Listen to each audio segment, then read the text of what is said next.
오늘은 사순절 후 5번째 주일입니다. 우리 마음과 뜻과 정성을 다하여 하나님께 영광의 예배를 올려드리겠습니다. 아버지께 참되게 예배하는 자들은 영과 진리로 예배할 때가 오나니 곧 이때라.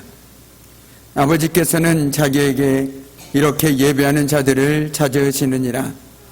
하나님은 영이시니 예배하는 자가 영과 진리로 예배할지니라.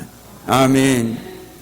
진리의 하나님 아버지, 저희들을 십자가의 사랑으로 구원하여 주시고 하나님의 백성이 되어 진리의 길을 걷게 하시니 감사합니다. 이 시간 영과 진리로 예배하기 위하여 모인 성도들을 기억하여 주옵소서. 조용히 머리 숙여 경배하는 심령마다 진리의 말씀과 충만한 은혜로 채워 주옵소서. 오늘도 우리를 위하여 고난을 당하신 예수 그리스도의 은혜를 더욱 깊이 경험하는 예배가 되게 하여 주옵소서. 우리를 구원하시려고 십자가를 지신 예수님의 이름으로 기원하옵나이다. 아멘. 우리 다 함께 경배 찬송 31장 찬양하라 복되신 구세주 예수 함께 찬송하겠습니다.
아멘. 우리 성시교독 128번 사순절 5번째입니다.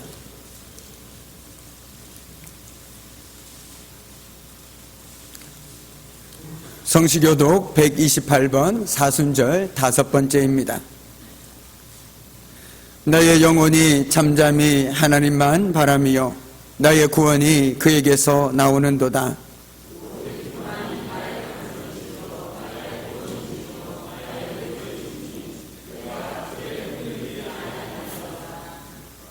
넘어지는 담과 흔들리는 울타리 같이 사람을 죽이려고 너희가 일제히 공격하기를 언제까지 하려느냐.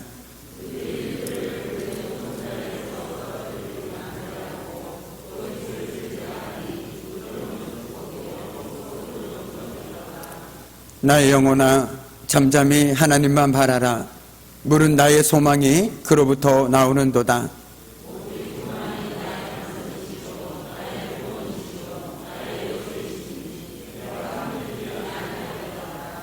나의 구원과 영광이 하나님께 있으며 내 힘의 반석과 피난처도 하나님께 있도다.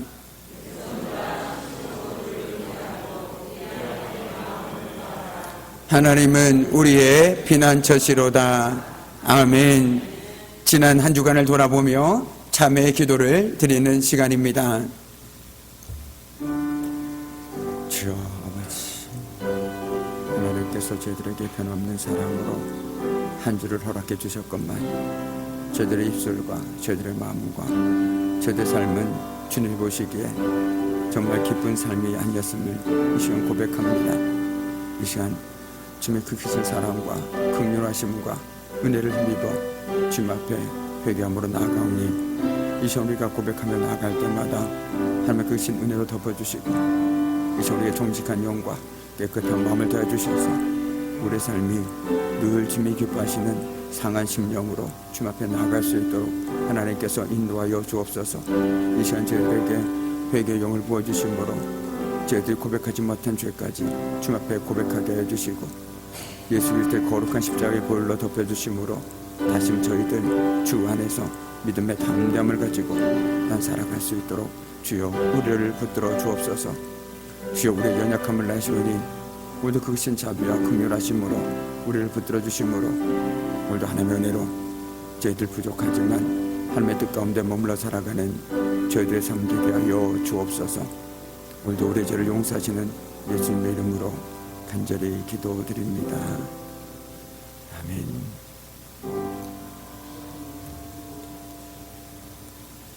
사랑과 은혜가 풍성하신 하나님 아버지, 사순절 기간에 저희들이 가슴을 두드리며 회개하나이다. 무엇보다도 저희들은 예수님의 십자가를 철저하게 외면하며 살았나이다. 부활의 영광은 꿈꾸면서도 십자가의 고난은 싫어했습니다. 죄 없으신 주님은 나를 위하여 구속의 피를 흘리고 계시건만 저희들은 그 은혜를 잊은 채 세상에 취하여 방탕하며 살고 있습니다. 주님의 십자가 곁에 있었던 강도같이 저희들도 때늦은 눈물을 흘리고 있나이다. 주여 우리를 생각하여 주옵소서. 구원하여 주셔서 우리도 주님과 함께 낙원에 있게 하여 주옵소서. 예수님의 이름으로 이 시간 참여하며 고백의 기도를 드립니다. 아멘. 하나님께서는 저희들에게 은혜를 베풀어 주셨습니다. 우리가 우리의 죄를 자백하면 하나님은 신실하시고 의로우신 분이셔서 우리의 죄를 용서하시고 모든 불의에서 우리를 깨끗하게 해 주실 것입니다. 이 말씀에 의지하여 저희들의 모든 죄가 사해진 것을 믿으며 사도신경으로 함께 저희들의 신앙을 고백하겠습니다. 나는 전능하신 아버지 하나님 천재 창조주를 믿습니다. 나는 그의 유일하신 아들 우리 주 예수 그리스도를 믿습니다. 그는 성령으로 잉태되어 동정녀 마리아에게서 나시고 본디오 빌라도에게 고난을 받아 십자가에 못 박혀 죽으시고 장사된 지 사흘 만에 죽은 자 가운데서 다시 살아나셨으며 하늘에 오르시어 전능하신 아버지 하나님 우편에 앉아 계시다가 거기로부터 살아있는 자와 죽은 자를 심판하러 오십니다. 나는 성령을 믿으며 거룩한 공교회와 성도의 교제와 죄를 용서받는 것과 몸의 부활과 영생을 믿습니다. 아멘. 오늘 우리 주신 하나님의 귀한 말씀은 구약성경 시편 51편 1절에서 10절까지의 말씀입니다. 이 귀한 말씀을 손동일 장로님께서 성경 봉독해 주시겠습니다. 시편 51편 1절로 10절 말씀 다시 봉독해 드리겠습니다. 하나님이여 주의 인자함을 따라 내게 은혜를 베푸시며 주의 많은 궁휼을 따라 내 죄악을 지우소서. 나의 죄악을 맑게 씻으시며 나의 죄를 깨끗게 제하소서. 무릇 나는 내 죄가를 아오니 내 죄가 항상 내 앞에 있나이다. 내가 주께만 범죄하여 주의 목전의 악을 행하였사오니 주께서 말씀하실 때에 의로우시다 하고 주께서 심판하실 때에 순전하시다 하리이다. 내가 제약 중에 출생하였으며 어머니가 제중에 나를 잉태하셨나이다. 보소서 주께는 중심이 지시람을 원하시오니 내가 지혜를 은밀히 가르치리이다. 우슬초로 나를 정결케 하소서. 내가 정하리이다. 나의 죄를 씻어 주소서. 내가 눈보다 희리이다. 내게 즐겁고 기쁜 소리를 들려주시사 주께서 꺾으신 뼈들도 즐거워하게 하소서. 주의 얼굴을 내 죄에서 돌이키시고 내 모든 죄악을 지워주소서. 하나님이여 내 속에 정한 마음을 창조하시고 내 안에 정직한 영을 새롭게 하소서. 아멘.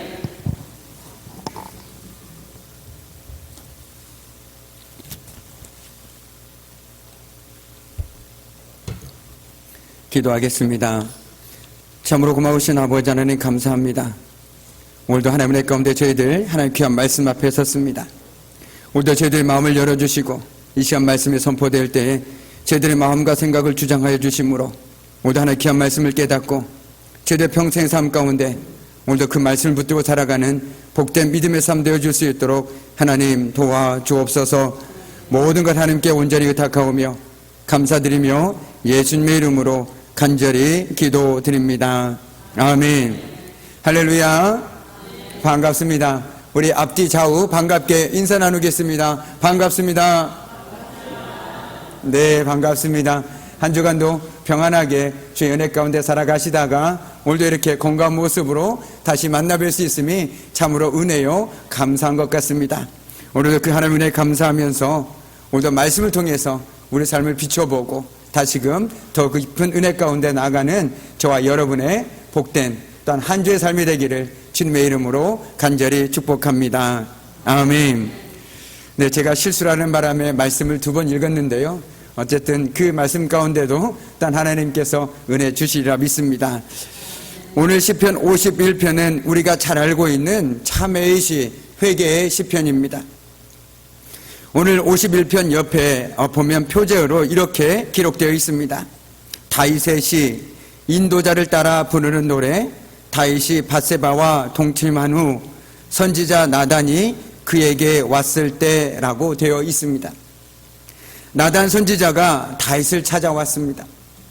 그리고 그의 잘못을 지적하면서 이런 비유를 들었습니다. 어떤 성읍에 2사람이 살았었는데 한 사람은 굉장히 부자여서 양과 소가 아주 많았습니다. 그런데 또 한 사람은 가난했기 때문에 어린 암양 외에는 아무것도 없었습니다. 그는 그 암양을 자기 딸처럼 여기면서 음식을 함께 먹고 마시며 품 안에서 품고 잠을 잤습니다. 얼마나 애지중지 키웠는지 알 수 있겠지요. 그런데 그 부자에게 한 손님이 찾아왔는데 부자는 자기의 양이나 소 중에서 한 마리를 잡기가 너무나도 아까웠습니다. 그래서 그 가난한 사람의 양을 빼앗아서 대접을 했습니다. 거기까지 듣던 다윗은 그 부자에 대해서 분노하면서 이렇게 말했습니다. 여호와의 살아계심을 두고 맹세하노니 이 일을 행한 그 사람은 마땅히 죽을지라. 그러자 나단 선지자가 말했습니다. 바로 당신이 그 사람입니다. 다윗의 죄는 참으로 끔찍했습니다. 하나님의 마음에 합한 자인 다윗이 간음죄도 모질라서 심지어 살인죄를 연거푸 짓는다는 것은 상상할 수가 없는 일이었죠. 하지만 실제로 그런 일이 일어나고 말았습니다. 우리아의 아내 밧세바와 동침해서 간음죄를 저질렀습니다. 그리고 그 죄를 덮기 위해서 심지어 살인까지 저지르고 말았다라는 것이죠.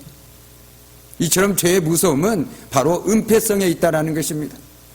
나의 죄가 아주 작았지만, 시작은 작았지만 자꾸만 그것을 덮으려고 하다 보니 죄가 점점점 더 커지더라는 것입니다. 그런데 이 죄로부터는 그 누구도 자유롭지 못하다라는 것입니다. 제가 앞서 말씀드린 것처럼 다윗이 누구였습니까? 하나님의 마음에 합한 자가 아니었습니까? 그리고 우리는 시편 말씀을 통해서 그가 얼마나 하나님을 의지하고 살았는지, 절대 절명의 순간에도 하나님을 붙잡고 살았는지, 오직 하나님이 소망이라고 하나님의 피난처라고 노래하고 살았던 그 바로 다윗이라는 것입니다. 그 동일한 인물이 오늘은 간음죄와 살인죄를 저지른 극악 무도한 사람으로 변화되고 말았다는 것입니다. 그런데 죄의 시작은 어떻게 보면 아주 작은 마음에서 시작되었지만 그 죄를 덮고 또 덮으려고 하다 보니까 결론적으로 감당할 수 없는 지경까지 이르렀다라는 것입니다. 그런데 우리는 우리 주변에서도 이런 모습을 종종 볼 때가 있습니다. 아주 작은 잘못인데 그냥 솔직하게 얘기하면 아무것도 아닌 문제인데 그것을 자꾸만 덮으려고 하다 보니까 점점점 거짓말이 늘어나고 일이 커져버리게 됩니다. 그래서 나중에는 어떻게 됩니까? 감당할 수 없는 정도까지 이르게 된다는 것이죠. 그래서 어떻게 나중에는 얼굴에 철면피를 깔고 정말 모른다, 내가 한 것 아니다 라고 잡아떼는 것들을 우리들은 보게 됩니다. 그래서 다시 한번 깨닫게 되는 것은 죄의 시작은 아주 작은 것에서부터 시작되어질 수도 있습니다. 우리가 죄에게 집어삼키지 않으려면요, 아주 작은 죄라도 내가 솔직하게 고백하면 그 죄는 더 이상 우리를 집어삼킬 수가 없습니다. 그런데 자꾸만 덮으려고 할수록 그 죄는 점점점 더 우리를 집어삼키게 된다는 것이죠. 아무리 내가 믿음 가운데 서 있다고 자신한다고 할지라도 오늘 다윗을 보십시오. 다윗하면 믿음의 대명사 아닙니까? 유일하게 성경에서 하나님의 마음에 합한 자라고 칭찬받은 다윗이 아닙니까? 그런 사람도 이런 죄를 저질렀는데 어찌 우리라고 죄에서부터 자유로울 수가 있겠습니까? 없다라는 것이죠. 오늘 말씀을 보면서 우리는 먼저 죄에 대한 경각심을 깨달아야 된다는 것입니다. 저와 여러분도 언제든지 죄에 걸려 넘어질 수 있다는 것이죠. 결코 자신하지 마시기 바랍니다. 믿음에 있다고 해서 내가 죄를 안 저지르는 것은 결코 아니라는 것이죠. 그런데 오늘 말씀을 살펴보면 알겠지만 죄를 저지른 그 이후의 행동이 너무나도 중요하다는 것입니다.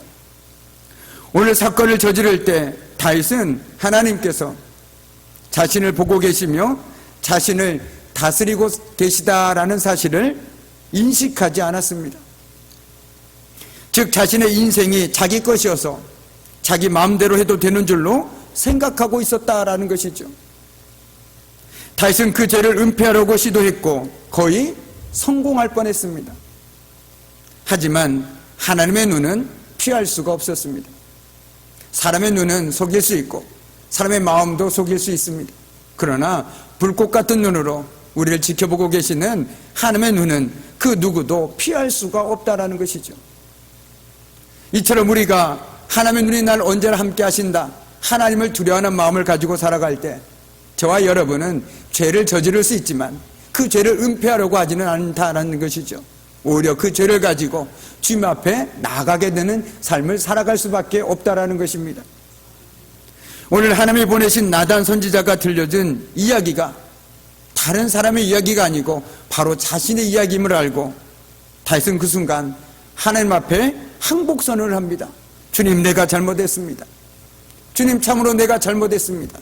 이렇게 다윗은 항복선언을 했다라는 것이죠. 여기에 바로 다윗의 위대함이 있다라는 것입니다. 정말 우리가 누군가에게 당신이 잘못했습니다라고 얘기했을 때 그것을 순순히 정말 제가 잘못했습니다, 그것은 저의 잘못입니다, 저의 실수였습니다라고 고백하는 것이 말처럼 쉽지만은 않습니다. 왜냐하면 우리 안에는 각자가 자존심이 있기 때문입니다. 그렇기 때문에 내가 설령 잘못했더라도 우길 수 있을 만큼 우깁니다. 그것이 어떻다고, 내가 뭘 잘못했냐고, 남들도 다 그러지 않냐고, 이렇게 하는 것이 보통 사람들의 특징이라는 것이죠. 그런데 오늘 다윗은 왕이었음에도 불구하고 자기의 잘못을 하나님 앞에서 바로 시인했다라는 것입니다. 이것이 바로 다윗의 위대함이라는 것이죠. 저와 여러분 역시 삶을 살다 보면 부지간에 우리가 깨닫지 못한 가운데 누구한테 상처를 줄 수도 있습니다. 또한 상처를 받을 수도 있습니다. 그러면 그 순간 우리가 할 수 있는 가장 좋은 방법은 무엇일까요? 가장 첫 번째는 당사자 간에 해결하는 것입니다. 그리고 내가 누군가를 미워하고 있다면 그것을 하나님 앞에 들고 나가는 것입니다. 그리고 하나님께 도우심을 구하는 겁니다. 하나님, 내 마음속에 여전히 누군가를 품질 못할 그 마음이 있습니다. 이 마음은 가져가시고 누군가를 품을 수 있는 긍휼한 마음을 주십시오. 받아들이고 용납하고 그 사람을 이해할 수 있는 마음을 달라고 기도할 수 있는 것이 저와 여러분의 삶이 되어야 된다는 것이죠. 저 사람이 나에게 상처를 줬어. 저 사람 한마디야 내가 너무 기분 나빴어. 아, 나 저 사람 정말 싫어. 여기까지만 한다라면 하나님 믿지 않는 사람과 무슨 차이가 있겠습니까? 하나님을 믿는다라는 건 그 이유가 중요하다는 것이죠. 밉죠. 정말 미울 때도 있습니다. 왜 저렇게 말을 할까? 그러나 그때 우리가 그 마음이 들어올 때 우리는 하나님 앞에 나와야 된다는 것이죠. 하나님, 내 마음에 그런 마음이 있습니다. 저 이 마음 하나님 가져가시고 제 마음속에 하나님 마음을 주십시오. 그래서 오히려 내가 그 사람을 품을 수 있게 해주십시오라고 기도할 수 있어야 되는 사람이 바로 저와 여러분이어야 된다는 것입니다. 오늘 다시 그랬다는 것이죠. 하나님 앞에서 죄를 숨길 수 없다는 것을 그는 깨달았습니다. 다윗은 스스로는 죄를 용서할 수 없다는 것도 알게 되었습니다. 다윗은 모든 것을 할 수 있는 왕이었지만 용서에 대해서는 참으로 무기력한 인간일 뿐이었습니다. 그래서 그는 하나님의 인자하심과 큰 긍휼을 기대하기 시작했습니다. 우리 오늘 1절 말씀을 함께 읽도록 하겠습니다. 1절 말씀입니다.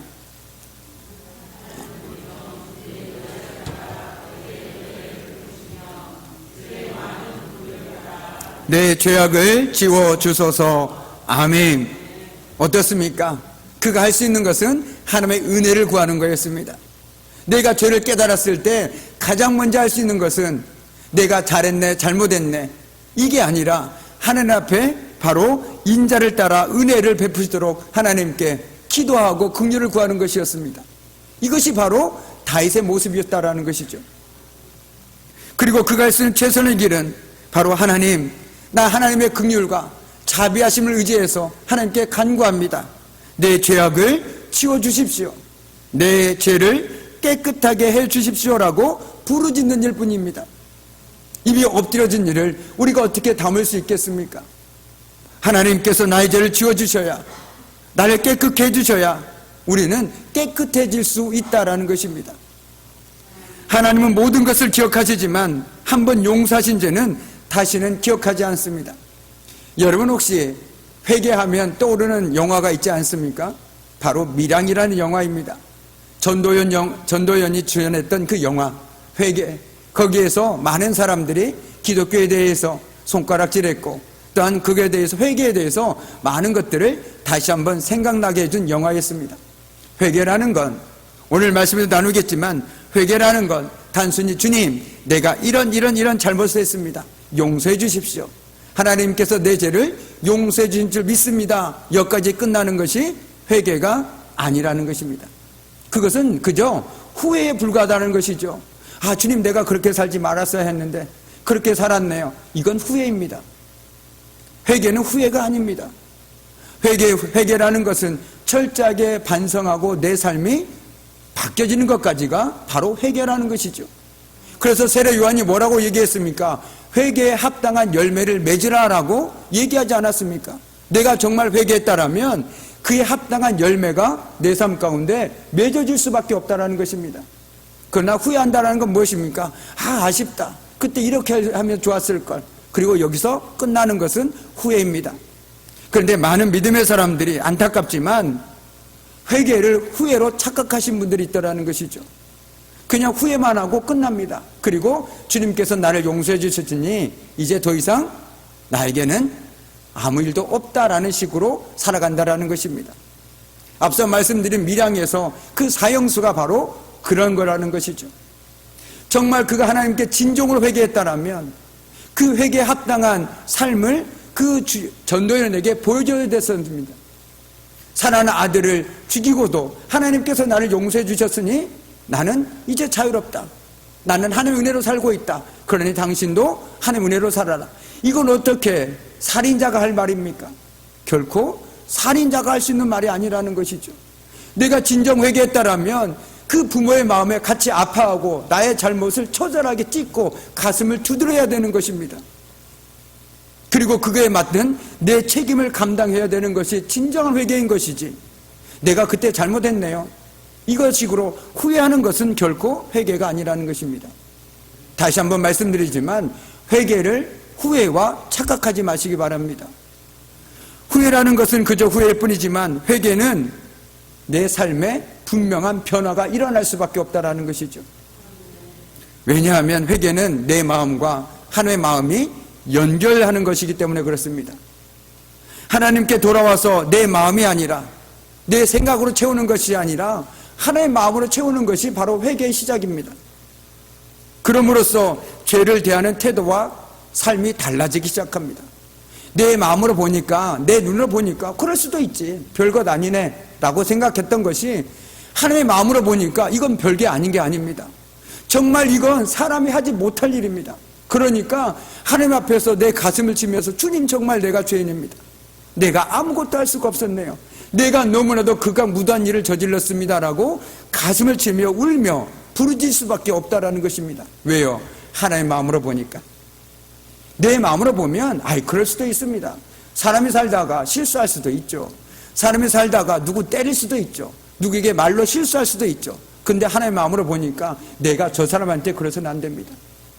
정말 하나님께서 귀하게 소중하게 여기신 저 사람에게 내가 어떻게 저런 말을 할 수 있었을까? 그 사람에게 상처를 줄 수 있었을까? 한 가지 예를 들어 보겠습니다. 우리가 늘 기도할 때마다, 특별히 전도할 때마다 하나님께서는 천하보다 더 귀한 한 영혼이라고 얘기를 합니다. 근데 이미 우리는 그 한 영혼에게, 천하보다 더 귀한 한 사람에게 말로 상처를 주고 여러 가지로 상처를 줍니다. 그리고 아무렇지 않은 듯 살아갑니다. 그럴 수도 있지. 근데 정말 그럴 수도 있을까요? 인간적인 마음으로 보면 그럴 수 있습니다. 그러나 하나님의 마음으로 보면요, 절대 그럴 수 없습니다.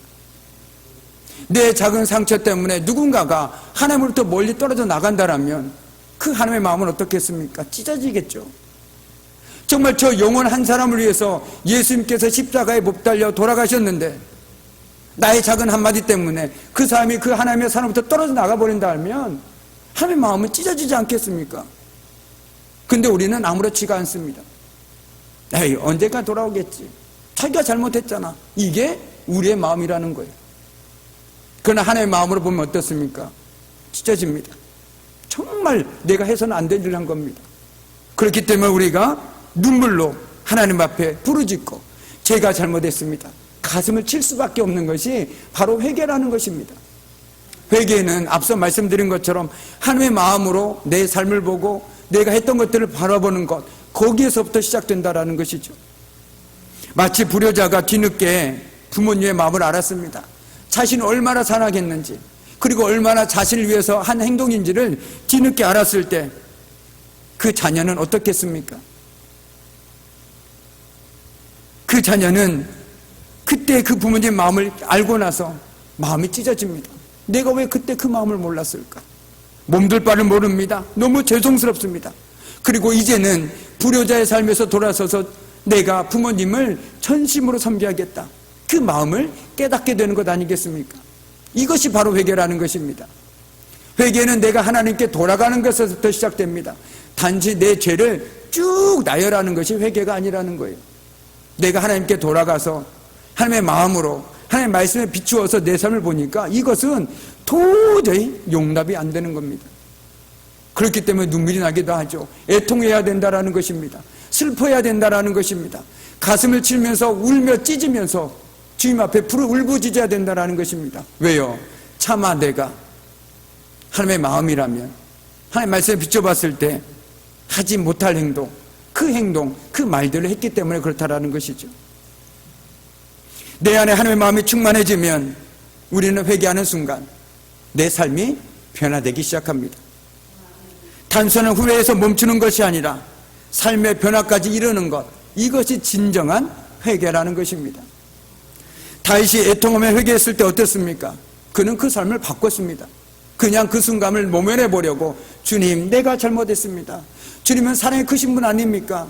주님은 자비로우신 분 아닙니까? 나를 용서해 주십시오라고 고백에서 멈춘 것이 아니었다라는 거예요. 정말 내가 회개했다라면, 내가 내 잘못을 정말 주님께 시인했다라면 그 잘못에서 돌아서서 내 삶이 변화되어야 되는 것이 당연한 것 아니겠습니까? 어린아이들이 어떻습니까? 앞에서는 잘못했습니다라고 얘기합니다. 근데 돌아서면 어떻게 해요? 똑같이 하고 있습니다. 이것이 바로 회개에 비한다라면 이것은 후회하는 겁니다. 내가 하지 말았어야 되는데. 그리고 똑같이 반복합니다. 그런데 정말 진짜로 어머니의 마음 알고 부모님의 마음을 알았다라면 내가 정말 다른 건 몰라도 그 행동을 하지 않을 거야. 결심합니다. 각오합니다. 그리고 바뀝니다. 이것이 바로 회개라는 것이죠. 오늘 다시 그렇게 회개했을 때 하나님께서는 그를 용서해 주셨습니다. 하지만 하나님이 다윗을 용서하셨더라도 그냥 아무 일 없듯이 다윗이 아무런 대가를 치르지 않은 것은 아니었습니다. 그 잘못에 대한 대가를 밧세바에게서 난 아들이 죽는 징계를 받았고 다윗의 가정에도 풍파가 그치지 않았습니다. 그런데도 분명한 것은 하나님과의 다윗의 관계가 회복되고 하나님이 다시 그를 안아주셨다는 것입니다. 하나님은 죄를 용서하는 과정에서 다윗에게 한 가지 깨달음을 주셨습니다. 그것은 바로 상한 심령이라는 것입니다. 상한 심령이라는 것은 바꿔 얘기한다면 죄와 허물을 뼈저리게 아파하는 것, 그리고 특히 자기가 범한 것을 스스로 해결할 수 없다는 것을 깨닫고 전적으로 하나님께 매달리는 마음, 이것이 바로 상한 심령이라는 것입니다. 내가 죄와 허물을 뼈저리게 아파하고 정말 나는 그것을 감당할 능력이 없구나. 그래서 하나님께 전적으로 매달리는 마음, 이것이 바로 상한 심령이라는 것이죠. 그렇기 때문에 하나님께서는 우리에게 상한 심령을 찾고 계시다라는 것입니다. 하나님, 우리가 적어도 죄에 대해서만큼은 애통하며 우려한다는 것을 너무나도 잘 알고 계시다라는 것이죠. 우리는 우리 스스로의 죄를 해결할 수가 없습니다. 죄에 대한 인간의 무능력을 깨닫고 하나님 앞에서 울어야 함을 우리는 알고 있습니다. 애통해야 합니다. 가슴을 찢어야 합니다. 상한 심령 없이 기도하고 회개하는 것은 외식이며 사람에게 보이려고 하는 것일 뿐이라고 주님께서는 경고하십니다. 상한 심령 없이는 내가 죄에 대한 애통함 없이 하나님의 의지함 없이 그저 아무렇지 않은 듯 후회하는 것처럼 죄를 고백하는 것은 아무리 작아 보이는 죄라도 용서받을 수 없다는 것을 알고 우리는 상한 심령으로 주님 앞에 엎드려야 합니다. 아주 작은 죄라도 주님, 내가 이런 죄를 저질렀습니다. 상한 심령으로 주님 앞에 나가야 된다는 것이죠. 그렇게 할 때 우리는 하나님의 죄 용서의 권한은 우리에게 있는 것이 아니라 하나님께 있음을 깨닫게 됩니다. 하나님의 용서는 망각이 아닙니다. 잊혀지는 것이 아니라 소거입니다. 완전히 지워버리는 것입니다. 그럼을 통해서 우리는 이전과는 완전히 다른 존재가 된다는 것이죠. 우리는 하나님을 알기 전에는 죄인이었지만 이제는 죄인이 아닙니다. 하나님의 새로운 자녀로, 새로운 백성으로 살아가고 있는 것 아니겠습니까? 이처럼 우리의 존재 자체가 바뀌었다는 것이죠. 우리가 하나님 앞에 못 내올 죄는 없습니다. 모든 죄를 하나님 앞에 내어놓기만 하면 하나님께서는 그것을 말끔히 씻어 주실 것입니다. 우리 10절 말씀을 함께 읽겠습니다. 10절 말씀입니다.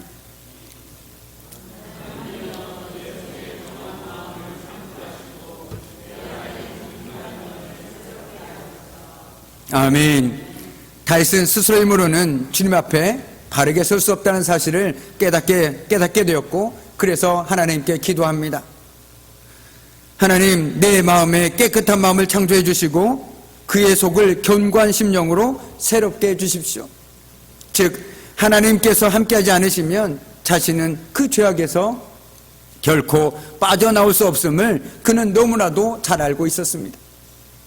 다시는 그런 잘못에 빠지지 않도록 자신을 새롭게 해달라는 것입니다. 인간이 자기 속에 있는 악을 해결하고 마음과 영이 새롭게 될 수 있는 방법은 오직 하나밖에 없습니다.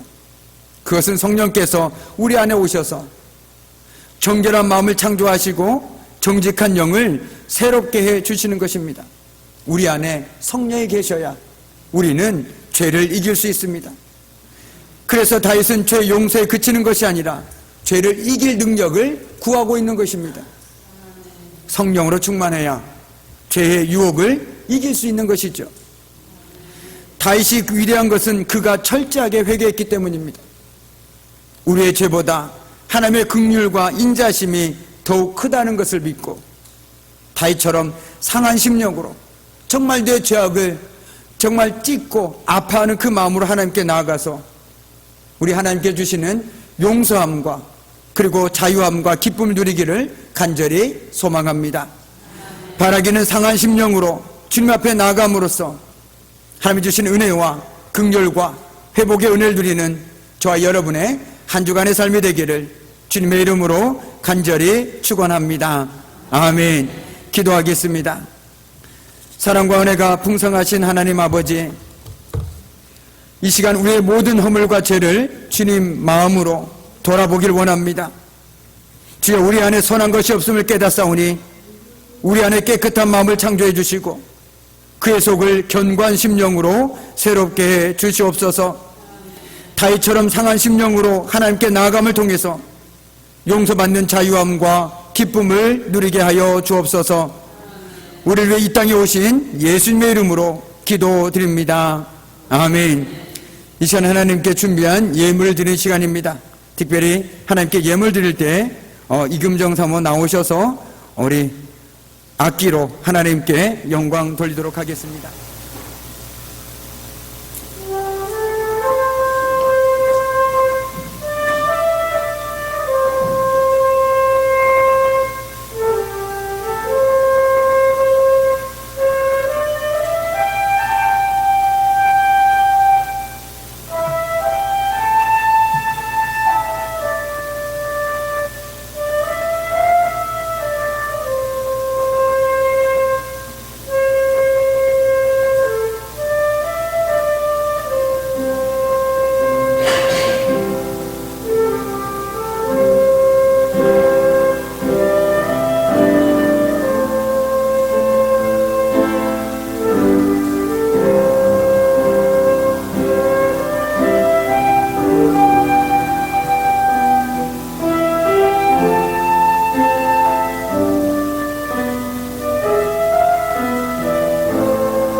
하나님께 우리 영광의 박수 올려드리겠습니다. 네. 언제든지 하나님께 예물 드리는 이 시간에 나도 목소리로 아니면 다양한 방법으로 하나님께 영광 돌리고 싶다라고 생각되신 분 있다라면 주저하지 마시고 말씀해 주시기 바랍니다.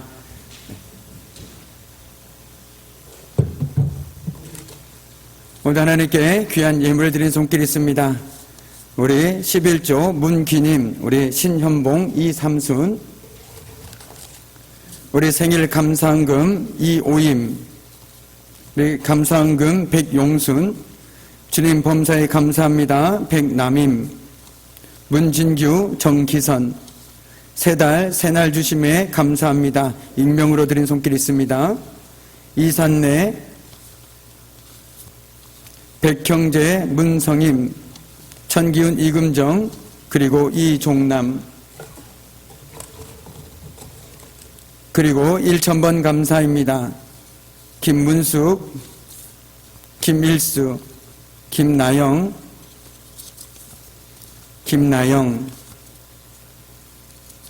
김용수, 익명입니다. 임영식, 이영주, 신철식, 신송혜, 정영록, 이태훈, 그리고 김문숙. 우리 시간 드려지는 예물과 주정 예물 그리고 손길 위해서 함께 축복하며 기도하겠습니다. 사랑과 은혜가 풍성하신 하나님 아버지, 날마다 베풀어 주신 은혜에 참으로 감사드립니다. 오늘도 그 은혜에 감사하는 마음을 담아 11조로 주정 헌금으로 1000번 감사로 성미로 생일 감사로 기쁜 마음으로 주님께 올려드립니다. 드린 손길마다 복되게 하시고 하늘의 신령한 복들로 풍성하게 채워 주옵소서. 또한 드리는 예물을 통해 하나님의 영광을 위하여 사용되게 하여 주옵소서. 감사드리오며 예수님의 이름으로 축복하며 기도드립니다. 아멘. 우리 이 시간 평화 인사 함께 나누겠습니다. 주님의 평화가 여러분과 함께 하길 바랍니다. 네, 주님의 평화가 한 주간도 여러분과 함께 하길 바랍니다. 우리 교회 소식 전해드리겠습니다. 돌아온 주 교회 청소는 우리 에벤에스라에서 수고해 주시겠습니다. 이 예배 후에 바로 정기당회가 있습니다. 그리고 정기당회 후에 권사 피택자 교육이 목양관에서 있겠습니다. 이번 주 금요일 8일 구역 연합 예배가 6구연 주간으로 저녁 7시에 본당에서 있습니다. 다음 주 낮 예배 후에 남선교회 원례가 있습니다. 그리고 다음 주부터 고난주간이 시작됩니다. 우리 월요일부터 토요일까지 고난주간 특별 새벽 기도회가 있습니다. 함께 기도로 준비해 주시고 기대함으로 준비해 주시면 감사하겠습니다. 우리 교회 예배 설교 영상을 유튜브에서 장동교회를 검색하면 언제든지 다시 보실 수 있습니다. 특별히 코로나 시기에 전도용으로, 그리고 한 분이라도 부족하지만 말씀을 통해서 하나님을 만날 수 있는 축복의 통로로 쓰여지기를 간절히 소망합니다. 나머지 교회 소식은 주보를 참조해 주시기 바랍니다. 앞에 나아감으로써 하나님이 주시는 은혜와 긍휼과 회복의 은혜를 누리며 살아갈 결단하는 사랑하는 성도들의 삶과 가정과 일터와 모든 삶의 현장 위에 이제부터 영원토록 함께 하시기를 간절히 축원하옵나이다. 아멘.